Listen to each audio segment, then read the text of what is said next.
This episode is sponsored by HP. Most people are not counter-espionage experts, but that won't stop them getting targeted by cyber criminals seeking to extract their secrets. HP understands that approximately 4 in 10 UK businesses have reported cyber breaches in the past 12 months alone. That's why HP business laptops, desktops, and workstations bought directly on HP Store are secure straight out of the box with their endpoint security. No more stressing about dodgy emails or unexplained pop-ups. HP's independently verified Wolf Pro security works alongside your existing security tools to protect your business users and reputation from malware and evolving cyber threats with your first click. You don't need an alias or a secret hideout to stay safe. Just Wolf Pro security working tirelessly to protect your hard work. It's security that's built in, not bolted on. Find out more about how HP can protect your business at hp.com/classified. Podcast listeners benefit from a 10% discount on all business PCs, printers, and accessories using the code TRIC10. Terms and conditions apply.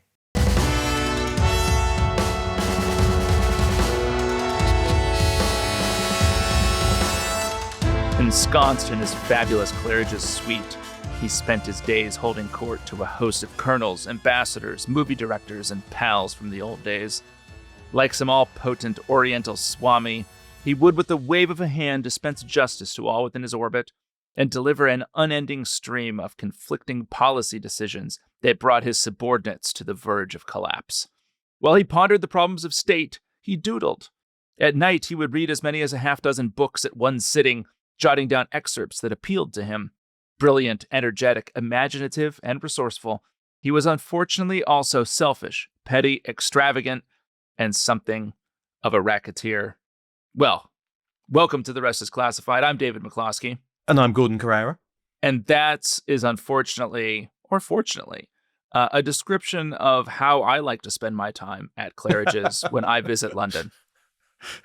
That was not a description of you. I was thinking resourceful, energetic, imaginative, but also something of a racketeer. That's right.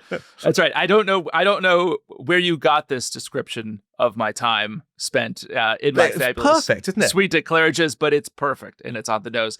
That is, in fact, not about David McCloskey. Is that right, Gordon? I don't know. No, it was not David McCloskey. It was Walter Lord. It's really unfortunate. That's Walter Lord, who ran covert operations for the OSS, the Office of Strategic Services, in London, describing Wild Bill Donovan, the founder of the OSS, the forerunner of the CIA. But it is a great description, isn't it, of the character who we're looking at in this special two-parter for Christmas. I would not have thought that I would want to be described as something of a racketeer, but after reading that paragraph, I would be okay. If this entire paragraph were just about me, I would be fine with that being the ending. But we did look last time, Gordon, didn't we, at the earlier life and the early career of Wild Bill Donovan, who is going to become the founder of the OSS. And last time we looked at how he got his nickname in the trenches of the First World War, his work for FDR as kind of an emissary, and importantly, an emissary to Great Britain to determine how the U.S. might support the Brits during the Second World War. We looked at Wild Bill Donovan's early battles with J. Edgar Hoover at the FBI, and we actually left him at a proper American football game, didn't we not, Gordon? When he is receiving a phone call that will summon him to Washington because the Japanese have just hit Pearl Harbor and FDR wants Wild Bill's services in the war effort in an intelligence capacity. That's right. So he rushes to Washington. He gets to FDR's study around midnight. FDR's eating a sandwich. Interesting enough, the question FDR's got for him is, were the Nazis in on Pearl Harbor? It's a bit like the president going, who's behind this? And they agree probably not. And FDR says to Donovan something interesting. He says, it's a good thing you got me started on this. And I think what he's talking about there is the idea of needing a centralized intelligence agency, because clearly they've had an intelligence failure at Pearl Harbor. And I think that's demonstrated the need for an organization. There are going to be questions, of course, about who'd missed it and why, and whether the Navy had missed some intelligence. But whatever it is, now there's this need, isn't there, for intelligence reports to be in some way coordinated and centralized and to get to the president himself. And, FDR is going to want them delivered to his bedroom in the morning when he's reading his morning papers. I mean, it feels like this is almost the first time you get the president being briefed on a daily basis, which is something you ended up involved in when you were at CIA, wasn't it? I think the modern, what became the president's daily brief, doesn't really start until the Kennedy administration, but you do start to see, in this case with FDR, certainly with Truman, the very earliest stages of the idea that there should be some kind of consolidated report that the president sees in the morning that summarizes kind of what's going on in the world, right? And so you certainly don't have anything like the modern PDB in this delivery to Roosevelt, but you do, I think, start to see the idea that there needs to be some kind of system or process for helping the U.S. president understand what in the world is actually going on in the world, which makes eminent sense. And Donovan, I mean, as we've seen from sort of just his personality and character, a lot of the ideas that Bill Donovan will push to FDR are not always sensible. Yeah, because that's the thing. He takes advantage of being this intelligence advisor to also start pushing more ideas and saying, we can do more aggressive action, we can carry out commando raids, we can do, sabotage behind enemy lines. He starts suggesting expanding his team into something that does more than just gather intelligence, but also carries out these clandestine operations, which means a kind of new organization, effectively. So they come up with this title, which is the OSS, the Office of Strategic Services, which I guess it's a great title because it's a classic intelligence agency title, isn't it? Because it's grand, but doesn't really tell you what they do. Strategic services. I mean, what does that even mean? That's right. Yeah. I think that impulse in the world of intelligence to create or to name a bureaucracy or the part of a bureaucracy and to actually reveal no information about it in the name it takes some real skill. And if you actually walk around the CIA or go down to the basement floor and you look at some of the nameplates on the doors, I mean, sometimes the doors don't say anything, it's just a number, but in other cases, it'd be like the Office of Technological Resources and Support. Yeah. Special Activities Division. Yeah. Special Activities Division. There's just that it's very hard to understand what they actually do. And I like the OSS name. It's better than the Silk Stocking Boys, which was the name of one of his fighting regiments in the First World War. So Roosevelt was going to agree June 1942 to create this OSS, which immediately there's a bit of tension with the military. How close is it going to be? Also, of course, as we looked at last time, tension with his arch enemy at the FBI, J. Edgar Hoover. One of the things Hoover says is keep out of the entire Western Hemisphere, so including kind of Latin and Central America, because that is kind of FBI domain. It's kind of interesting, I find it. It's quite interesting in the modern world as well, that is seen almost as domestic. Monroe Doctrine, Gordon. The Monroe Doctrine, yeah, it's your backyard. So Donovan gets this new job and he's going to be kind of leading this new organization. And I guess the OSS is an extension of his own personality. He is a terrible administrator, but actually an inspiring leader who, loves to be on the front line. Well, and I guess one of the first questions that Donovan has to wrestle with is what sort of person do you recruit into this organization? And I guess the answer is obviously people who don't have any experience with anything that you're going to be doing. It's funny, isn't it? He basically goes for amateurs. I mean, glorious amateurs is what he calls them. What could go wrong? Right. Yeah. I mean, it's really interesting. I mean, the way he decides to do that, I mean, he calls them the League of Gentlemen, his people. And there's social misfits, spoiled rich kids, military cast-offs. That's how they're described. I mean, Douglas Waller's book, Wild Bill Donovan, has some great descriptions just of the kind of unusual types of people he wants. And he wants rule breakers like him, doesn't he? He says, I'd rather have a young lieutenant or lieutenant with guts enough to disobey an order than a colonel too regimented to think and act for himself. That's what he wants. Well, again, I guess signs of the British influence operation that has been ongoing over Bill Donovan's heart and mind is that it reminds me a lot of the type of person that Mansfield Cumming was trying to recruit to join the early MI6, which were sort of naughty public school boys. I mean, this is kind of the same model, isn't it? That Donovan is deciding to replicate inside the OSS. I like this. OSS was said to stand for "Oh So Social," because it was everyone's in the social register, right? Yeah, so they're all these upper crust socialites. You've also then got the kind of professors, the idea that half of them are faculty meetings and half of them are cops and robbers. So you've got a mixture of kind of safecrackers with mafia ties and, professors from Ivy League universities, all as part of it. I mean, it's a kind of crazy mix. It is, and it's interesting because the other thing I didn't fully know was how bad everyone's eyesight was in the early OSS. Yeah. They were called the Bad Eyes Brigade because so many of them were wearing glasses and had been rejected from, I guess, normal military service because of their eyesight. At its peak, the OSS employed over 13,000 military personnel and civilians. This is also interesting to me. 35% of its employees were women.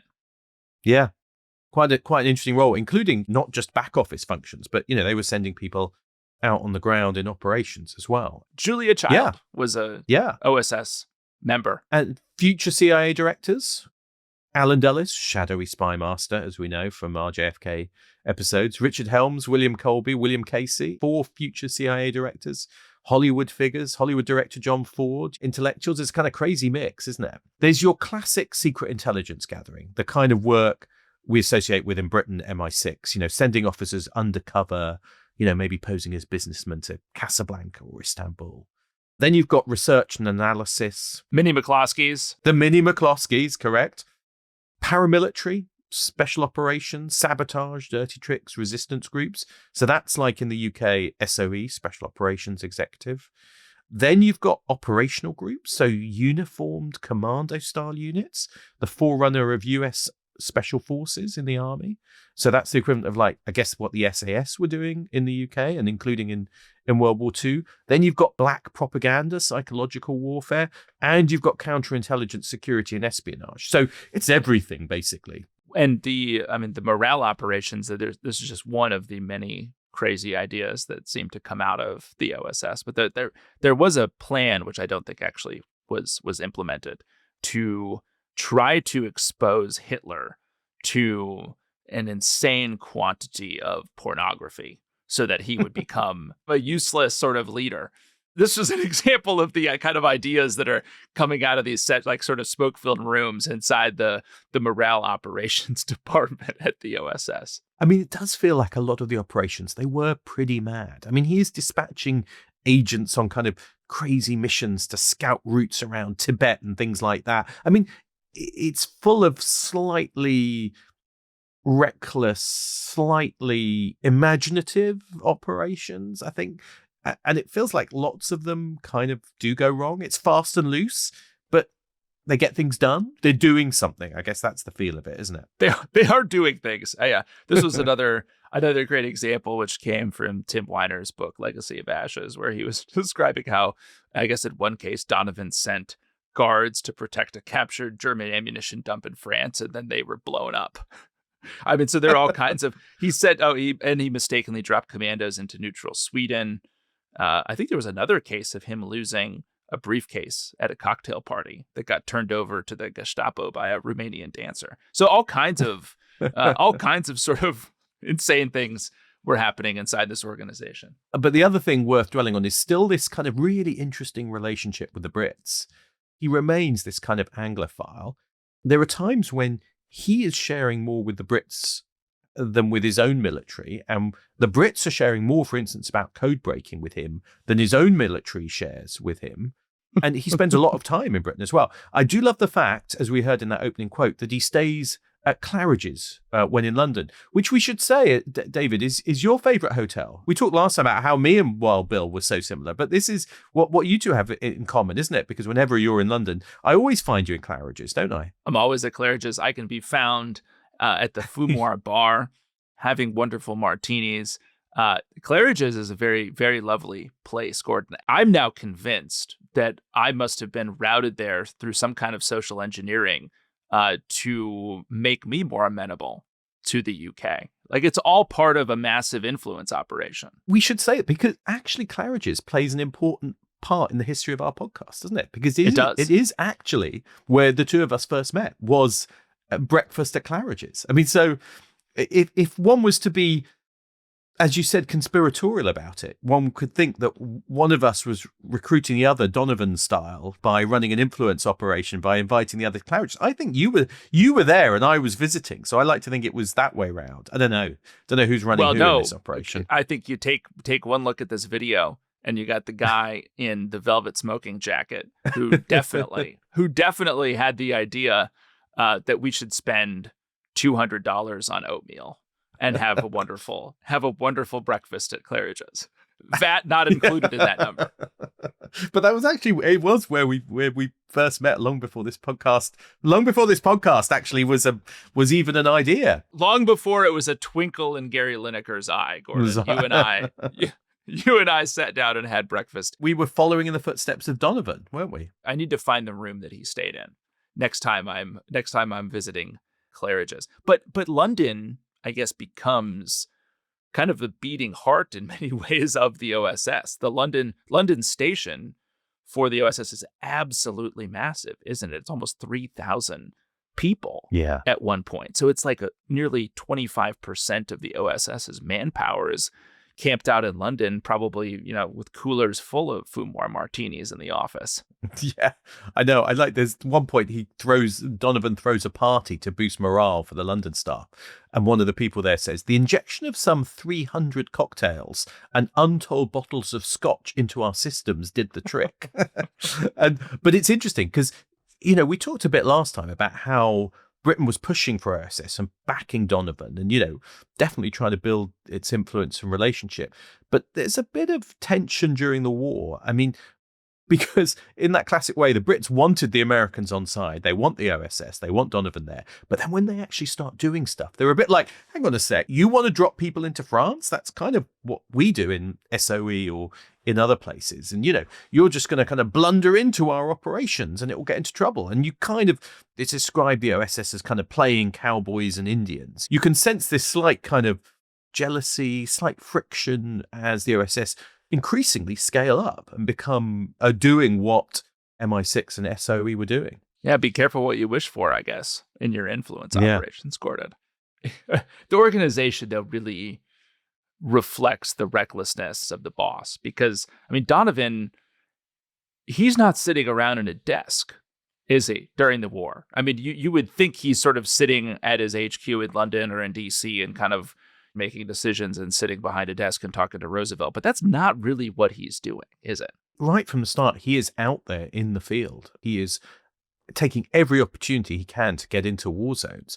He would alarm his own staff and the Joint Chiefs because he wanted to see his guys in action. And his own, special assistant, Fisher Howe, in an interview, described his boss as irresponsibly adventuresome. He was doing things that no head of intelligence should have been doing. There's one great story about the way he operated, because one of the things in the research and development wing at OSS they were doing was doing gadgets. And under this guy, Stanley Lovell, who Donovan called Professor Moriarty, he's developing different kind of gadgets, amongst other things, explosive powder made to look like flour, which could be kneaded and baked into bread, which was codenamed Aunt Jemima for some reason.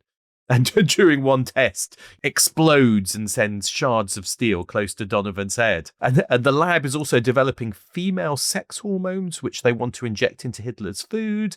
They've got K pills to knock people out, L pills, cyanide pills, truth drugs, which they're going to try out on people, looking at biological weapons. But then one of the things that they try and develop is a silenced pistol to use for assassinations and covert actions. And by 1944, they've got a breakthrough by fitting a silencer to a pistol. Donovan brings it to the White House because he wants to show it to FDR. FDR's busy, in a meeting. And Donovan thinks to himself, well, this is my chance to show off how good these silencers are. So in the White House, he sets up a sandbag and across the room fires 10 rounds into the sandbag in the White House using this silenced pistol. And then, FDR finishes his meeting, comes in the room, and Donovan pulls out this sandbag and goes, hey, look, I just fired 10 shots into this sandbag and no one noticed because our silencer is so good. I mean, he's literally shooting guns in the White House. Well, FDR, you might think, well, is the president sort of angry about gunfire in the White House? And it's the exact opposite, isn't it? I mean, FDR is actually so impressed that he decides to keep the silencer, and it is actually now on display at his presidential library in Hyde Park, New York. So job well done, Wild Bill. Job well done. Way to read the first customer there. That's perfect. Yeah, exactly. I don't think current CIA directors would try that these days. Well, maybe, I don't know. But this idea of he wants to be where the action is. D-Day is approaching, 1944. It's so funny because all the senior military specifically say Donovan must not take part in D-Day. Like, the fact they have to say that and give orders not to do it, and yet Donovan is still like, I'm going. And Douglas Waller, in his book on Donovan, talks about Eisenhower agrees that there is no way that America's top intelligence officer should be doing the D-Day landing on the beach. We're not talking about coming in later. On the beach. No. Yeah. He's trying to get there on the beach. So Donovan is kind of going around, and even though he's been ordered not to do it, he turns on his charm and kind of goes round Navy friends going, can you get me onto one of the ships? And so by D-Day, June 1944, he is off Utah Beach in Normandy as the invasion comes. He can't get on immediately. So eventually, within hours, he's basically commandeering a boat, straps on his helmet, pins on his Medal of Honor, climbs down a rope onto a launch, and tells the kind of helmsman, get me to the beach.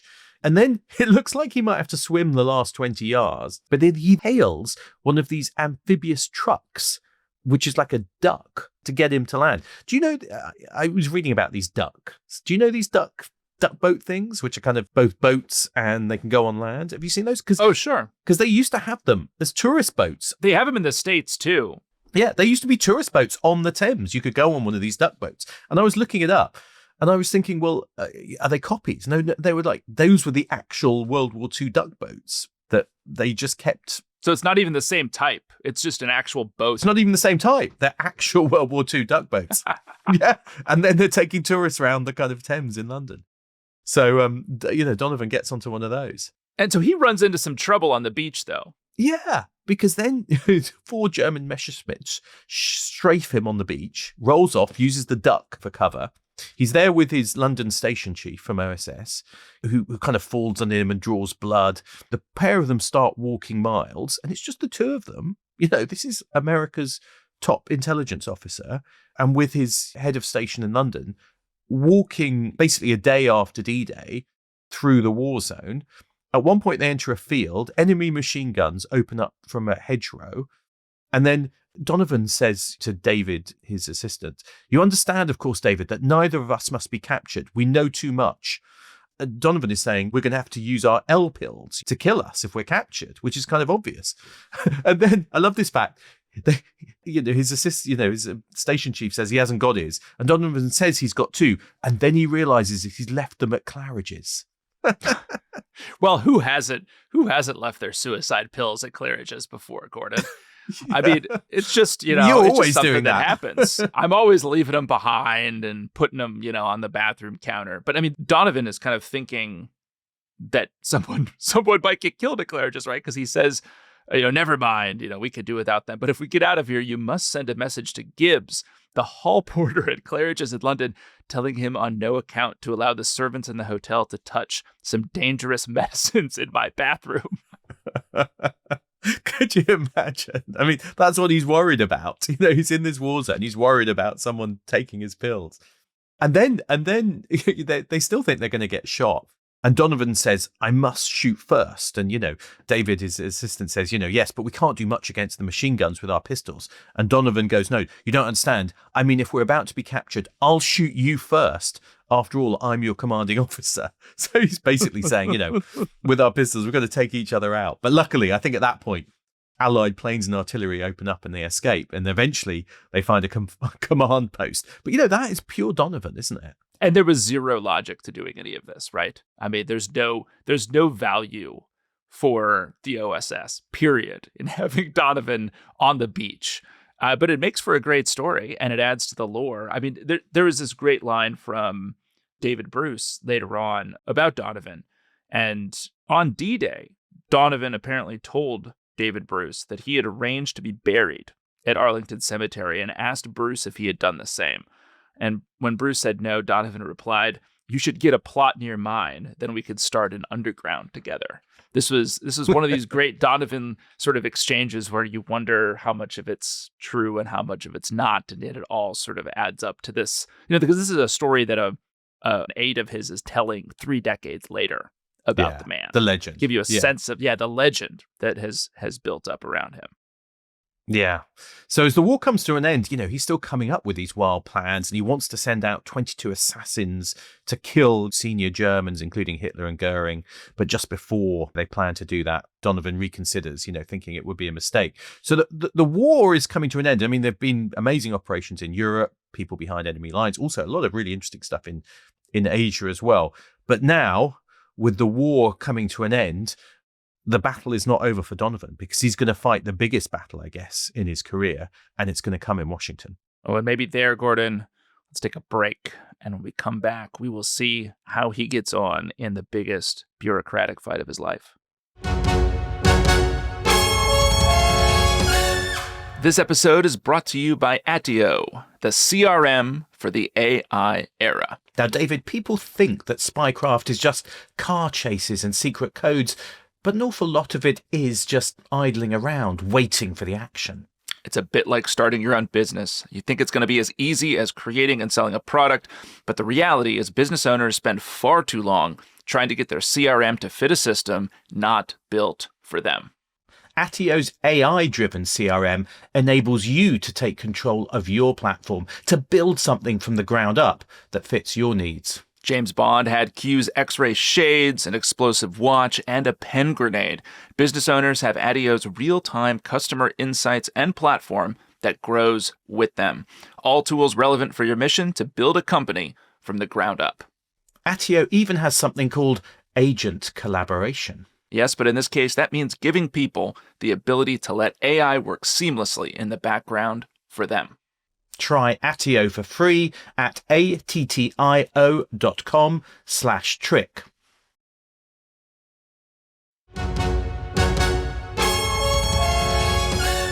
Well, welcome back. And I guess, Gordon, sadly for William Donovan, Wild Bill, the war is over. This actually is a very, very sad moment for him. And eventually, I guess, for the OSS. The question is, what's going to happen next?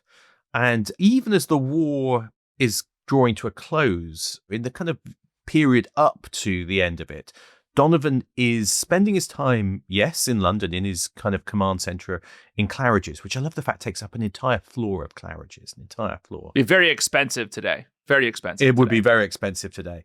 As you'd know, he's thinking, what happens after the war? And November 1944, he sends a memo to Roosevelt outlining what became known as the Donovan Plan. And this is a proposal for a permanent, civilian-run worldwide intelligence service, a central intelligence agency for the president.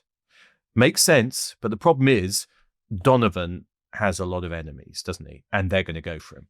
And I guess top of that list is going to be Hoover and the Phoebes. Yeah, the Phoebes really don't like it. I mean, and you look at it during the war, there have been all of these battles. Hoover is also trying to build his own intelligence service around the world. So Phoebes are going out to embassies to kind of track threats against the US, but also secretly to kind of build Hoover's network. Also, Donovan he goes to Moscow and he gets an agreement to set up intelligence liaison with the NKVD, the forerunner of the KGB. You know, both of them are trying to do that. But then Hoover is also unhappy about that because he doesn't want more liaison and Soviet spies running around. And he's going to spread rumors that the OSS is full of commies. Hoover's got the kind of gossip about the private life of Donovan, and he's kind of spreading that gossip. And Hoover has got his own plan. Hoover wants the FBI to basically take charge of a peacetime intelligence service, which is not just domestic, but throughout the world, with the Navy and the military just supporting it in war and in theaters of war. So you can sense the kind of the intrinsic bureaucratic as well as personal tension between those two sides. And I guess it's not just tension with other civilian intelligence services or little pockets of, other federal agencies that are civilian that have an intelligence capacity, but it's also with the Pentagon, with the military. Because, Donovan, he's actually had more of a struggle getting information from some parts of the military than he has from, say, the Brits. And he's got that really consequential rival in General Douglas MacArthur, who I guess had more or less kept the OSS or tried to keep the OSS out of the Pacific theater during the war. And it's interesting as well how far some of the kind of tension and resentment with MacArthur goes back to World War One. There's actually tension back to the very start. One of the battles in World War One that Donovan is decorated for, MacArthur is also involved in that. And, there's some question about whether Donovan resents MacArthur for not supporting him in battle at Landre at Saint Georges, but others thinking that MacArthur is jealous and thinks that, Donovan is a kind of reckless operator and is also jealous that Donovan got the Medal of Honor and he hadn't. So you can see actually with a lot of the military guys, they just don't like him. The military are going to, and particularly the army, are going to kind of draw up this 59-page memo, which is going to really lay into Donovan and OSS. I guess there's also the accusation that Donovan's organization has been penetrated by the Brits, right? Yeah, and that's another one of the kind of smears that his rivals put out against him, is that basically he's too close. He's virtually owned by the Brits. And I guess he's also totally dependent on his relationship with FDR. And that obviously is going to be a weakness, but throughout the war, it's made a lot of people very resentful of Donovan's influence over the president. Yeah, and I think there are lots of resentments, and rivalries, and they're going to leak his plan to the press, and then there's going to be the classic sensationalist headlines that the plan is to create an American Gestapo under Donovan, which is going to pry into everyone's lives. It's going to be a kind of political secret police. All of this is making it hard for FDR to support it. It's interesting because with some of those leaks, Donovan thinks, well, it must be, Hoover who's done this. There are some claims it could have even been FDR and people around him as well, who are also trying to kill the plan and not have their fingerprints on it, because actually they don't actually want this guy to be running it either. So he's hitting some pretty big headwinds. Do you know who Donovan had breakfast with the morning after he discovered FDR had passed? Was it a shadowy British spy master? It was a shadowy future American spy master. It was none other than William J. Casey, who will lead the CIA under Reagan, and who at that point is an OSS officer. And Casey and Donovan are breakfasting, and this news, obviously, that FDR has passed, has just come to Paris. And Casey asks, "What do you think it means for the organization?" And Donovan says, "I'm afraid it's probably the end." And he's so right. And he's so right. Because FDR's gone, his protector's gone, and the new president, Truman, he doesn't know that much about intelligence. Famously, he didn't know that they'd been developing the atomic bomb, which is so... He's a haberdasher. He's a haberdasher from Missouri. Yeah. And so Donovan had relied on that personal kind of relationship and friendship with FDR. And now Truman is looking at this guy, who is this kind of Republican, kind of reckless guy. The first meeting, I think, is really chilly, just goes on for 15 minutes. And of course, Truman is smart enough to think, I don't want a spy service run by either Hoover, J. Edgar Hoover, or Donovan. I don't want either of these guys to be running my global spy service. Well, and I guess then, sadly, the OSS is formally shut down because on September 20th, 1945, really just weeks after the end of the war, Truman signs Executive Order 9621, which dissolves the OSS. Its components get scattered about. I do love this, though. So there's obviously a frantic shutdown here, right? With sources are terminated, operations are stopped. But what do you do with all the paperwork? And Donovan basically creates 131 rolls of film that he then copies of these documents, pictures of the documents, and he sends them to his law firm so he can hold on to as many files as possible, maybe in the hopes of making a comeback. Yeah, and it's really interesting, isn't it? Because he does spend the next few years thinking he's going to make a comeback. I mean, his first job, he's in it after this kind of dissolution. He's sent to the Nuremberg trials as an assistant to the U.S. chief prosecutor. But what's interesting is he doesn't give up hope that he will return as the kind of spy master, because of course, Truman has deliberately decided, I don't want this spy service run by Donovan and Hoover, but he quickly realizes I am going to need a central intelligence agency. I'm going to need that. So within a year or two of dissolving OSS, he is creating the Central Intelligence Group and then the CIA, isn't he? Yeah, it's, I guess, kind of ironic, and probably was very frustrating to Donovan, because it's more or less what gets created is exactly what Donovan had suggested, right? It's a central agency that's part of the executive branch that reports to the president.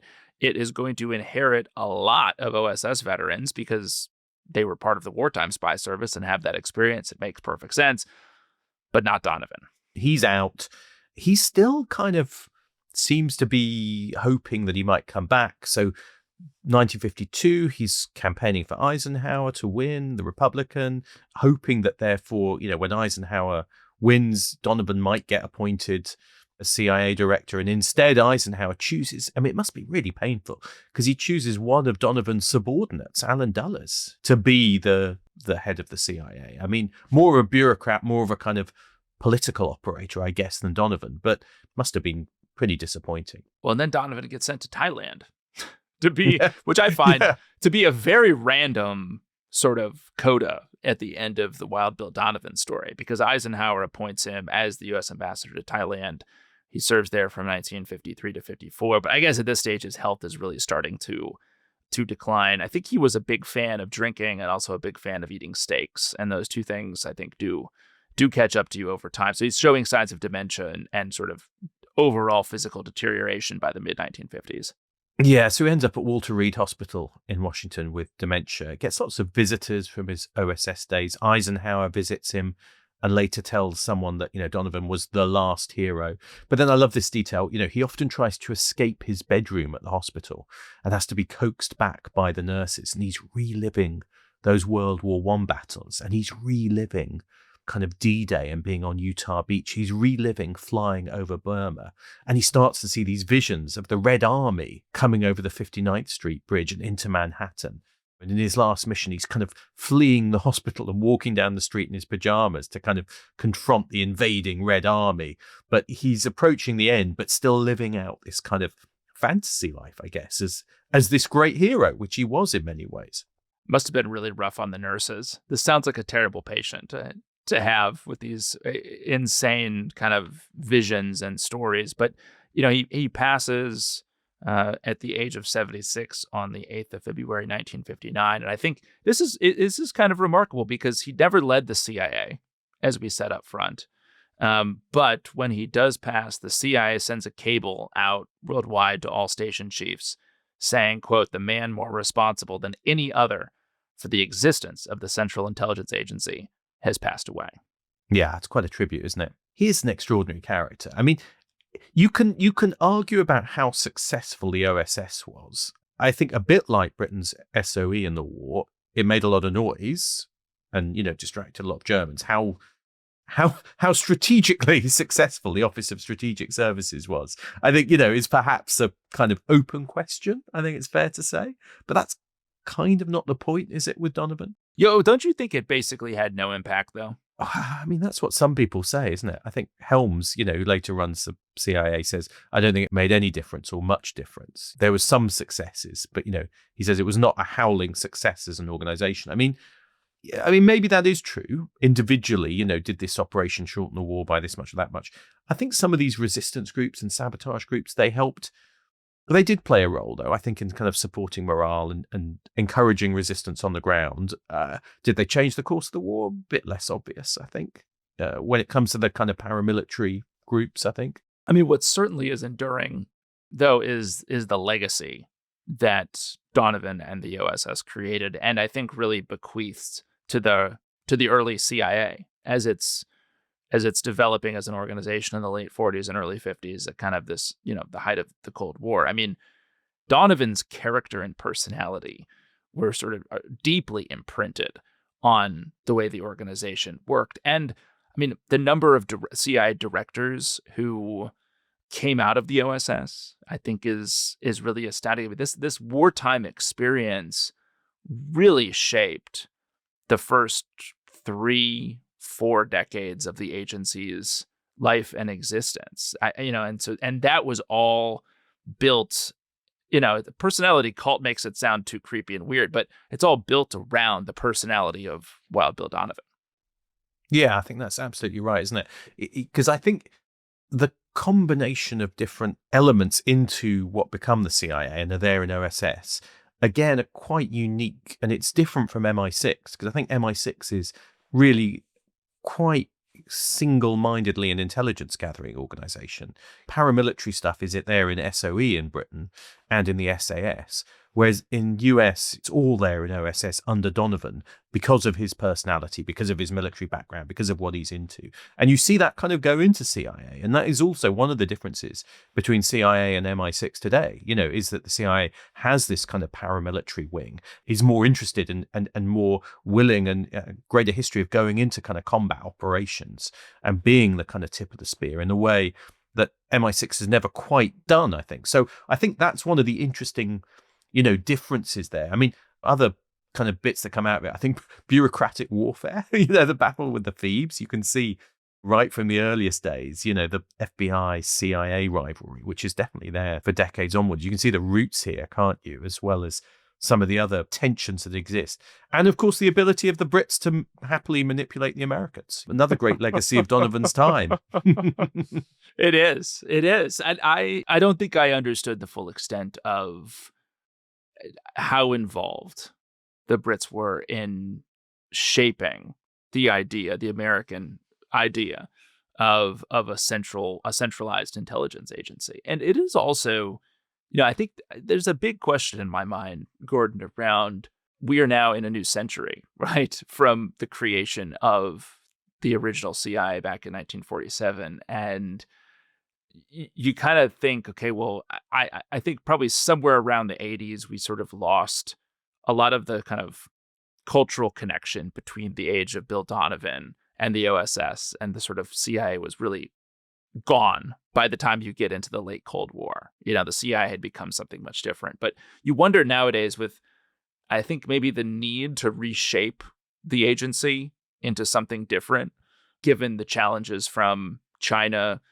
given the challenge of kind of reimagining a lot of the tradecraft, given, sort of the technological environment around us, which, by the way, is something we'll be talking about in a couple episodes next week with a very special guest. Do you have a system where you can have a founder like Bill Donovan who can imprint the organization in such a strong way? Like, is that even possible anymore? Or have we moved beyond the ability of a single-minded, really colorful, somewhat deranged person to kind of remake an intelligence agency in his or her image? I don't know. I think maybe it's not possible anymore. The scale is just so different. Yeah, they're bureaucratized in a different way that I just don't think you could shape it in that same way.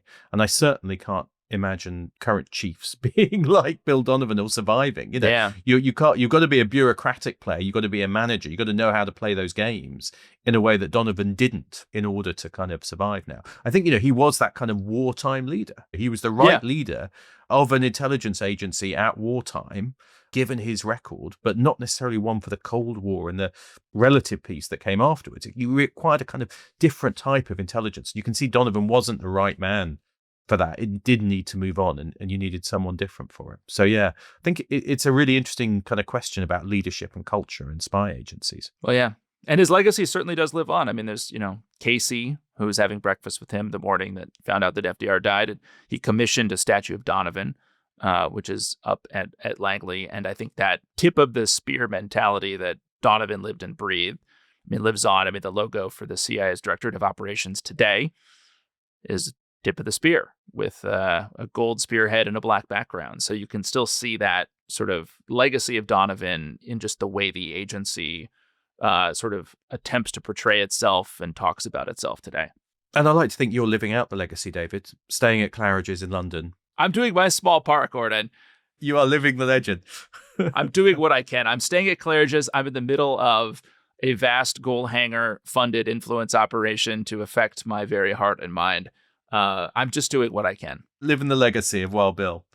That's right. So there we go. That's right. There was the story of Wild Bill. Just a reminder that if you are a club member, if you're a member of the Declassified Club, we have got a very special episode, which is the best of The Rest is Classified in 2025, which you can listen to. And if you're not a member, why not?